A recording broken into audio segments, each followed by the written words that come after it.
Christmas day ઉજવવા માટે અહીંયા આવ્યા છે અને આનંદગર વૃદ્ધાશ્રમમાં આવ્યા છે અને આપણે સરસ મેથીના ગોટા ગરમ ગરમ લાઈવ અહીંયા બનાવ્યા છે અને આજે બધાને આપણે આપણા હાથે ખવડાવવાના છે.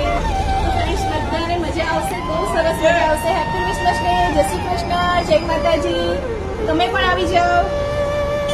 જય શ્રી કૃષ્ણ. જય શ્રી કૃષ્ણ.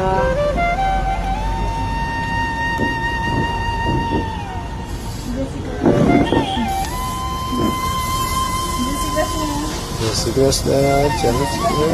ચાલો.